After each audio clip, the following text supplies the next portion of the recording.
ಇವತ್ತಿನ recipe chilli chicken. ಒಂದು ಬಾಣಲಿಗೆ ಎಣ್ಣೆ ಹಾಕಿ ಅದಕ್ಕೆ ಈರುಳ್ಳಿ ಹಾಕಿ ಚೆನ್ನಾಗಿ ಅದನ್ನು ಬಾಡಿಸಿ 2 ಸ್ಪೂನ್ ಶುಂಠಿ ಬೆಳ್ಳುಳ್ಳಿ ಪೇಸ್ಟ್ ಹಾಕಬೇಕು. ನಾ ಅದನ್ನು ವಿಡಿಯೋದಲ್ಲಿ ಕ್ಯಾಪ್ಚರ್ ಮಾಡೋದು ಮರೆತುಬಿಟ್ಟೆ. ಆಮೇಲೆ ತೊಳೆದಿರೋ ಚಿಕನ್ನ ಹಾಕಿ ಚೆನ್ನಾಗಿ ಅದನ್ನು ಕಲಿಸ್ಬೇಕು. ಅದಾದಮೇಲೆ ರುಚಿಗೆ ತಕ್ಕಷ್ಟು ಉಪ್ಪು ಹಾಕಿ ಮತ್ತೆ ಅದನ್ನು ಚೆನ್ನಾಗಿ ಕಲಿಸ್ಬೇಕು. ಇಷ್ಟೆಲ್ಲ ಹಾಕಿದ್ಮೇಲೆ ಒಂಚೂರು ಧನಿಯಾ ಪುಡಿ, ಅದಾದಮೇಲೆ ಚಕ್ಕೆ ಲವಂಗ ಪುಡಿ ಹಾಕಿ ಚೆನ್ನಾಗಿ ಅದನ್ನು ತಿರುಗಿಸಿ.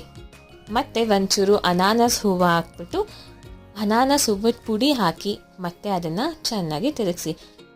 ಆಮೇಲೆ ಒಂಚೂರು ಕೇಸರಿ ಪುಡಿ ಹಾಕಿ, ಕಲರ್ ಬೇಕು ಅನ್ನೋರಿಗೆ ಮಾತ್ರ ಒಂಚೂರು ಚಿಲ್ಲಿ ಪೌಡರ್ ಹಾಕಿ, ಒಂಚೂರು ನಿಂಬೆಹಣ್ಣು ಹಿಂಡು, ಒಂದು ಅರ್ಧ ನಿಂಬೆಹಣ್ಣು ಹಿಂಡಿ, ಆಮೇಲೆ ಎಲ್ಲ ಚೆನ್ನಾಗಿ ಮಿಕ್ಸ್ ಮಾಡಿ ಅದು ಬೆಂದ ಮೇಲೆ ಒಂಚೂರು ಕೊತ್ತಂಬರಿ ಸೊಪ್ಪು ಹಾಕಿದ್ರೆ ಆಹಾ, ಇಟ್ಸ್ ಅ ಡ್ರೂಲ್ ವರ್ಟಿ ಚಿಲ್ಲಿ ಚಿಕನ್ ಸವಿಯಲು ಸಿದ್ಧ.